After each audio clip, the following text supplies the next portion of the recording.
Welcome back. Welcome back. We're back with another guest. This is two in one day. I mean, listen, I can't like contain myself. We're here on Fireside. It's your boy C-Roc on the What Are You Made Of show. We're also on live on YouTube on the Mike C-Roc page, bringing you great guests, trying to help you elevate, trying to help you become unstoppable, whether it's in your relationships, whether it's in your businesses, in life in general. We go through the mission that all people are unstoppable to live in the life of their dreams. And let me bring Miss Lynn Howard in the building. Let's go. Let's do this. I'm excited. I can't wait to talk to Lynn. She's not even in the same country as I am. She's on the other side of the planet, and she is in the building. What's up, Lynn? Hey, how are you? I'm doing great. How are you? Good. Stayed awake. So for the audience, what time is it where you are? Midnight the next day, most likely, because most people are probably in the US, so it's midnight. Yeah. So she's joining us from the future, folks. This is Lynn Howard. I'm going to introduce you first, Lynn, and then I'm going to ask you this wonderful question, which is the show's namesake, what are you made of? So I'll give you like a minute or two to think about the answer to that. But let me introduce you. Lynn is an entrepreneur. She works with entrepreneurs, leaders, businesses on how to get out of their own way and get stuff or shit, however you want to pronounce that, done, and while building foundations to grow with. She's been an entrepreneur for about 25 years now, bootstrapped, started and sold multiple businesses across 3 continents while working with thousands of entrepreneurs. She's an award-winning author of 2 books, podcaster, and much more, as you guys will see and hear. The books, The Pursuit of Badassery and The Pursuit of Badassery Sales Edition.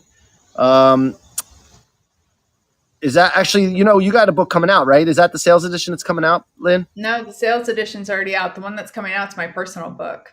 Okay, that's right. Yeah, I remember talking to you about that. So we'll get into that. We're going to talk about all that. But Lynn, welcome to the show. Hey, thanks, Mike. I'm super stoked. So listen, guys. That question. I'm going to ask this question, but before I do that, I just want to point out, because I like to pat myself on the back sometimes, I'm one of the only people that can get Lynn Howard to stay up till midnight to hang out with us. Am I right or wrong? Or do you do this for all the shows? No, I do not do it for all the shows. I do it for the special ones, that's for sure. That's right. How could I resist you? How could I resist you? Oh, thank you, Lynn. Well, look, I just texted a buddy of mine. She is a co-host of my Clubhouse rooms, and she is just an awesome entrepreneur herself. She's a veteran, and I said, hey, you got to get on my YouTube channel and watch this interview because this lady is a badass. And so she said she's going to turn it on if she is watching. Shout out to Charlotte. So Lynn, let's ask the question. What are you made of? That question cracks me up because all I could hear is my grandma's voice, shits and giggles, which she would always say, or, some smart kind of comment. But really, I would say, and not to plug that book, but I am made of badassery. I am made of grit. I am made of perseverance. I am made of healing. I am made of just so many things. But I would definitely say, if I had to say one word, it would be I am made of badassery. And that is definite. Well, were you born a badass or did you become a badass? I think it's both. So, and I talk about this a lot in the book that's coming up. My belief is we come into this world with our own agreements and kind of our own path that we've ideally like planned out. However, not everything goes as it seems. And so I think that I came in as a badass. I just didn't know what type of badass I was until I became older, right? I didn't realize like how I triumph things, how I overcome stuff, how my mindset kept me grounded and really kept me alive through my upbringing and my young adult years. And so, I think that I was a badass as a child and coming into this world with great purpose. But definitely I embody that now in a more profound way, not out of survival anymore. I was thinking about this the other day because we were having a discussion in my Clubhouse room about, is greatness predetermined? That was the question. No, I think if you think that greatness is predetermined, that puts you in a fixed versus growth mindset. I definitely feel like greatness, it has to be achieved. I'm very action oriented. I'm not saying that luck doesn't happen and that people can't fall into greatness, but true greatness comes from the work, from putting in the actions, from an internal compass that just makes us step into something bigger. And it doesn't mean that it has to be this full blown, like you're a massive star or you've done massive things. I mean, it can be even like small little wins that you made a difference in your village's life. If you know, if in like the whole village or in one person's life, that could be true greatness, right? So if we're just viewing ourselves from our own eyes, depending if you're sitting from an ego standpoint of view or a non-ego standpoint of view, an ego standpoint of view, you're always going to think you're in greatness. But really, like, I know that it needs to be self-defined, but with greatness, doesn't that have like a social and community impact? And wouldn't they be the ones to help gauge and like and almost kind of feel it? And if you're not doing that, then is that true greatness? All the sports lists are other people determining who the greatest is. So you're right, 100%. It's the community's perception of that person. So great answer. So now I want to know like a little bit about where you came from. You know, as a young lady, where'd you grow up, and what did you go through? Some of the things you went through to become an entrepreneur, to get to where you are today. Like, what are the ingredients? Do you have any stories for us, like catalytic moments or setback? There's so many. A quick version of where I came from: born and raised Chicago area, not Chicago, like, but the suburbs. For those that are from Chicago, they're like, you didn't grow up in Chicago, but it's just easy to say Chicago area. So if you're from the Chicago area, I can tell you where I was from. I was adopted and grew up in a very abusive household. I grew up with my biological mom in and out of my life, but she had other things happening. And so the quick version is very abusive, a lot of childhood abuse. We got put into a group home slash boarding school when I was in eighth grade. And it was probably the first time that I got to be a kid. So talk about like greatness. Like, I was the one raising my children, my siblings, and like really had received the brunt of the abuse and the neglect. And it wasn't just in my nuclear family. Like, really, all my cousins, they had it worse than I did. And it was just like, you know, typical poor working class, very abusive, drugs and alcohol kind of family unit that just like never really healed themselves. And so fast forward, like that really catapulted me into, because I always knew intuitively, like I had to break the cycle. I always knew intuitively, we talked about greatness. I always knew I had a bigger purpose, even though I didn't quite wrap my mind around it, even though I didn't understand or have an example of that, because everything around me at that point was just a lot of hate and abuse. And so fast forward, when I was able to kind of come out on my own, like, then I got into domestic abuse situation with my kids' father, not my ex-husband, but the kids' father. And I can remember like little bits and pieces of still like just being this fighter to put in and like show my kids like that they could do better, etc. So some parts that really made me jump was one, I ended up with cancer at 25 or 24, 25. The years kind of blend together. 25, 26 years old. And that really helped me dig in and put in the self work to be able to grow from it, which actually helped me with my profession. Because if I didn't heal myself, if I didn't let go of some of the stuff that I was carrying, I couldn't show up the way that I needed to show up, not just in my personal life, which was the most important, not just for myself, which was absolutely important, but even in business. And I can remember like things shifting at that point with my mindset. I was always a go-getter. Because I was a single mom at that point, before cancer, before I met my ex-husband. I was a single mom for a few years when I got away from the kids' father, and I had to show them differently, right? I was the only parent. I didn't have my family to fall back on. God forbid. And so like I remember making from 1 year like almost $20,000 to the following year making $45,000. And like for me, that was a huge leap at like 21, 22 years old. I would say it was 22 years old because I like put in the grit, like put in the work, and I really used that resilience fiber that I had from when I was young, and like knowing that I had a bigger purpose to like make it happen.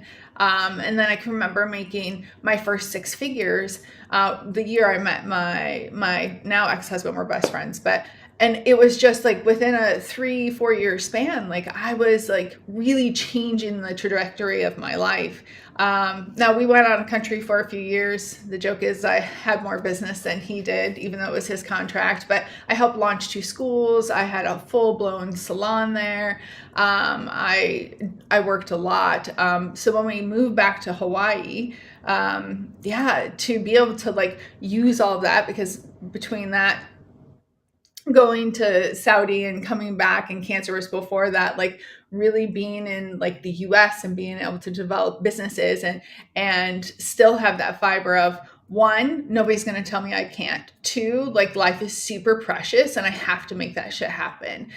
3, I have to show my children different. And that was one thing that my ex-husband and I, because he came from humble beginnings as well. And we really worked to get out of the environment that we were in. And so all of those things really, like, because our kids didn't have a choice, because I knew the preciousness of life, and because I just had this desire to, one, prove everybody wrong, but 2, like really step into the purpose of who I was. So those 3 things really drove me to start businesses and run and sell businesses across multiple continents. And it was just, it was, I would say that that's probably like, in my earlier years, like some of the biggest moments and where I come from. Now, when you have businesses, starting businesses and all that, right? Were you one that started businesses and figured the things out as you went? Or did you have some guidance and mentorship or blueprints to follow? Because, look, a lot of people there's a lot of entrepreneurs nowadays, lots of them, because obviously the social media is glorifying entrepreneurship more. And so many people don't know what the hell they're doing. And then they quit, or they don't understand the whole thing. What was your journey like in entrepreneurship when you first started businesses, and how did you gain? They don't. I love that you say that.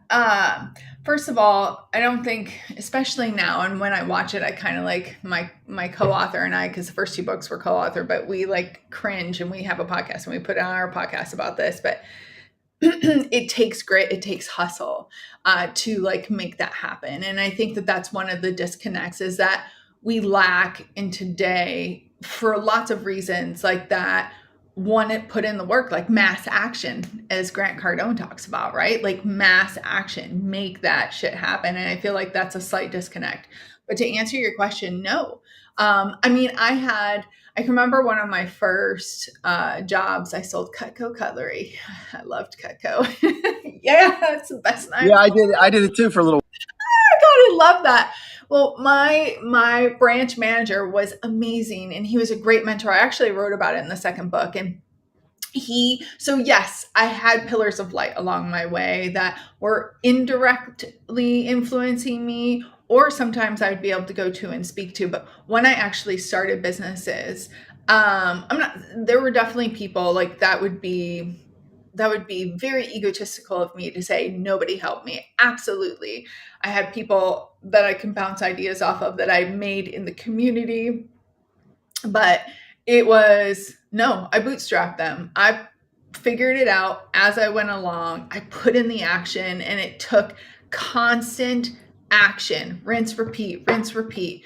And sometimes you have to like throw that out or rewash it or wash it with something new. But it was like simply rinse, repeat, and putting in the action, and like one step, and being bold and brave, and like not caring sometimes. And I think that comes from the old school like sales part, like because I was so good at sales pre-Saudi, when I was selling all the time, because I was in telecommunications and I was like slinging 2-way pagers and cell phones. And I used to love it.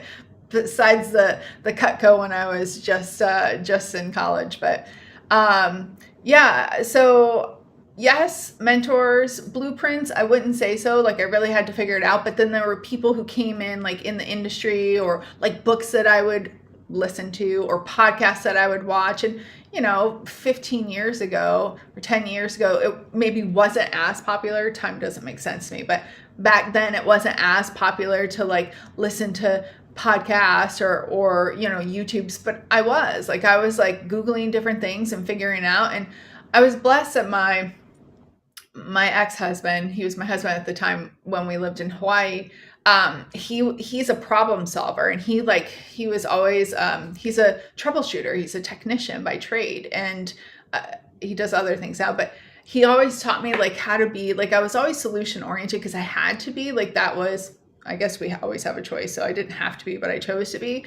But he really helped me like figure out kind of the best efficient ways to figure problems out and different things like that. So he was absolutely a big part. There were definitely mentors in that, like I said, that were indirect or directly. I definitely got involved in some networking groups that really helped put me around like-minded people, which I think is really important. And I think that we lose that sometimes in the online community, that yes, you can kind of have it, but it's not the same as like being in the room with a bunch of people and like, sharing ideas side. But we label things in order to be able to like ground ourselves and root ourselves, or because we think it's a thing to do. But there's several things around this. You can go super rule where time is just a made up thing by whatever. I mean, yes, we have night and days and the sun and all that stuff, but also because I have really lived such a full life. And it's funny, I'm like reviewing this book one more time before it goes out to the formatters this week, and watching kind of the flow of things. And it's just such a short, like so little of like the fullness of the life that I've lived. So time doesn't make sense to me because I live each day in the present. I really practice trying to be present, but also like I'm not sitting around playing video games 24/7. I'm putting in effort. And my co-author and I talk about this a lot, Amanda, is that we work at a very different high rate. And I think like attracts like, right? And I know we kind of had this conversation. It's like I get more shit done in an hour sometimes than some people getting done in a week. And it's that combined with like, we're just kind of like, if we're not really like filling our lives with purposeful things, then yeah, it's easier to like kind of mark those markers. But for me, because I've had such a full life, because I don't necessarily rely on that 24-hour kind of structure that is the norm, that it doesn't. We're going a little too deep now, but I don't know. Maybe for some people. I think that I don't think so, and I think that it's really interesting. I actually spoke at a conference a couple weeks ago, and it was here in Southeast Asia in Bangkok, and they had a couple of monks come up on stage. And although they didn't bless, sometimes they'll bless like the event. They spoke, about the meaning of life, and the one monk was speaking about breaths, and how we start with our breath and we end with our last breath. And if you measure your life in breaths versus in time, because time is the most precious thing that we have, we can't make that back. We can make all the money in the world. We might be able to like add some years to our life by taking better care or whatever, but we don't ever know. And it's like, what is that quality of breath that you're taking on a daily basis? And I know cancer was definitely a pivotal part. There were also other parts in my life that really, even though I talk about like not breathing in my book, but that the meaning of life and the purpose of life behind it, that having that breath and making what you can out of each breath and being in integrity with each breath that you have, I feel like changes your perception of time. Yeah. I'm with you on that. So talking about the writing of the books, you wrote 2 other ones, you're writing another one now. This one's about your life. What was the motivation behind it? What was the, like, because it's not about money with books. Like you don't make money directly from books. So I know the time and effort that goes into it. I know the money that you have to put into it. What was the reasoning behind you, one, having one book, but then having this book, particularly this style?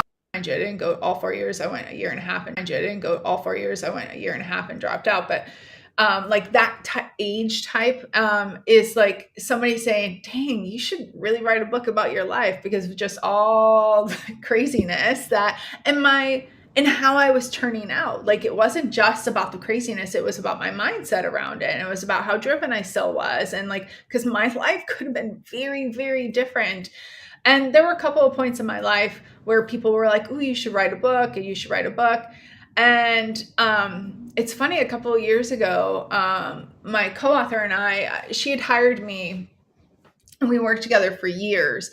And then we started just kind of like, it kind of morphed into co-working because she became like, she's one of my best friends. And she's like, Lynn, like we need to like stop playing. Like we just had this conversation and called each other out on our shit. We're like, we need to do this. Let's just create a business together. We're always like referring business together. Let's create a business together and let's just write this book because we have a lot of similarities, but we have enough differences that it gives a very full experience. And so yeah, in a year, so let's see, last year, July, we released our first book. And then this March, we released our second book.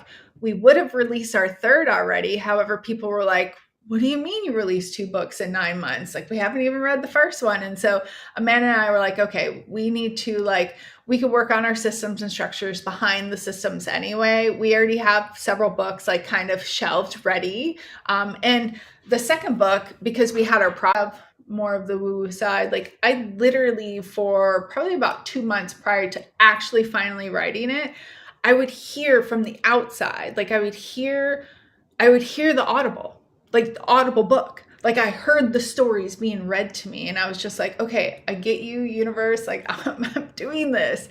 And so I went away, and because it's not like a linear book, although we tried to put it in as best order as possible, but it's more out of like life lessons and like situations, and it kind of takes an angle of one or the other from the forefront, and then it has different stories in different parts of my life that support that particular lesson or where I saw that lesson before. And it's to inspire, it's to show resilience, it's to be able to help people see you can do different things with the cards that you're dealt with. In fact, you can scrap them and ask for a whole new deck or a whole new hand. And so, I started at the end of April, beginning of May, because I went away for almost 10 days, but 2 days were travel. So, and I came back, it was May 5th or something like that. So it started at the beginning of May and I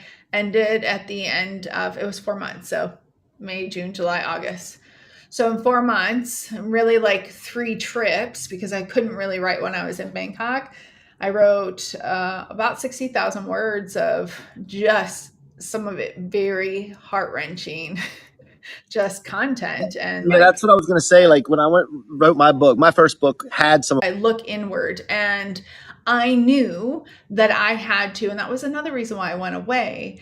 I knew I had to go back into those spaces in order to get the emotions out in the book that it needed to be, and to actually be able to write it, because of the type of life that I had, I used to like show nothing. Like I would be very like my walls were super thick and so very protective. And so I absolutely had to sit in that space, and it definitely opened up different layers of healing. But it was hard. It was hard. I definitely, and I still kind of do, but especially that first week I was gone, and wrote stories that even my ex didn't know about. Like, and I remember he's one of my kind of pre-beta readers, because I had to make sure I had like 4 people that I was sending to, including my co-author, but my ex. And I can remember like sharing it and like just kind of like waiting. I was so nervous to share it with them because I'd never admitted this stuff to people. And but the emotions was like, I had such PTSD. I couldn't even barely go out of my resort room.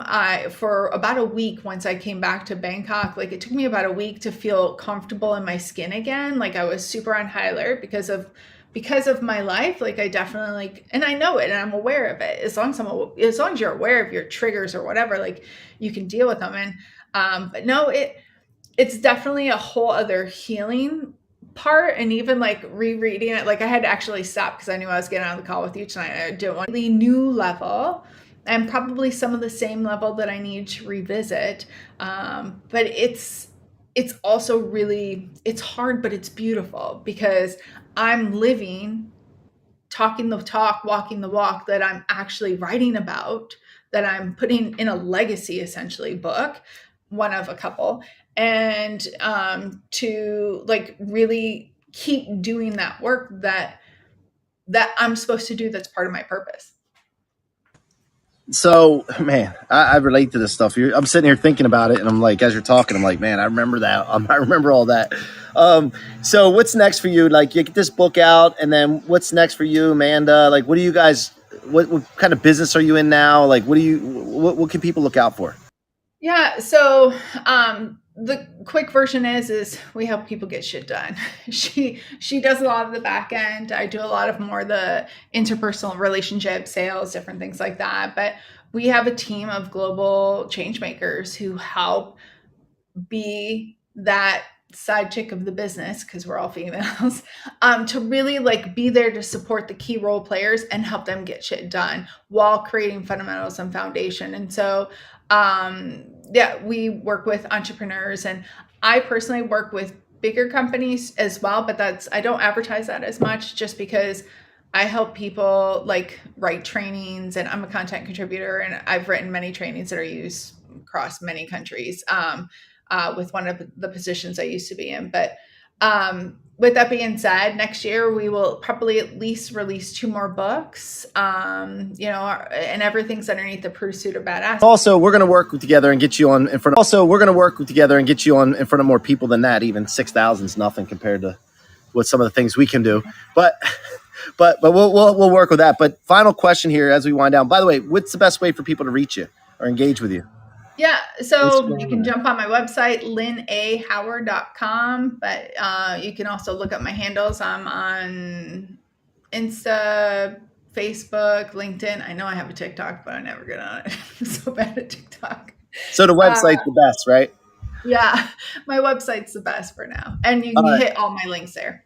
All right, so last question, and we're going to get a little vulnerable and transparent here. Hope you're cool with that. Answer it however you want. Haven't I already been? I apologize for all the bugs and everything, and we're in here in nature. You know, I'm by the pool, and it's beautiful out here. But based on the growth, like the environment that you grew up in and all the things that you went into, what are some things you're facing right now that you're still dealing with that you're like, damn, because sometimes it's in our subconscious, right? And it'll be maybe a reaction sometimes. Maybe it's some trauma that you deal with. Maybe it's relationships. Like, what are things that are still like there that are just because of that stuff that you're still trying to focus on? Like, yeah.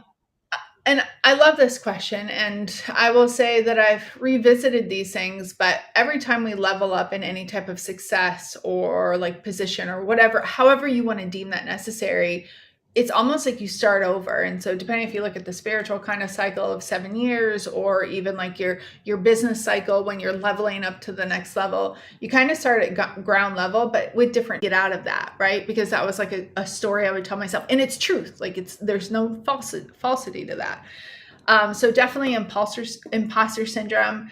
I would say because of my bringing up, like I struggled with money issues, like understanding and like, I could always attract money, but I felt less deserving of. And so definitely stepping into this next level of success in life, like that's something I'm revisiting again, and like looking at it and saying, no, I am worthy, and this is okay. And I deserve this just as much as anybody else does. And there's an abundance of it. And so being completely vulnerable, those 2 things have definitely peaked back up, that I'm navigating again because of the different things that are kind of happening and me up leveling where I'm at in my life again. What's awesome about that is that there's so many people, those 2 issues, same thing. And so when you share that, and I want to thank you for doing that, and being vulnerable and transparent, because when you do that, people can relate to it, and they're like, oh, I'm not alone. Lynn does it. Even C-Roc does it. They experience that. And so then they're more interested in being around us more to hear about, like, how are you getting through that? wait a minute, how am I still seeing Lynn on stages with 6,000 people and it's growing and writing these books and but she still deals with the imposter syndrome. She still deals with like worthiness but she's still going. I can still go too. So I really appreciate that, Lynn. Thank you so much for that. And thank you for being on the show today.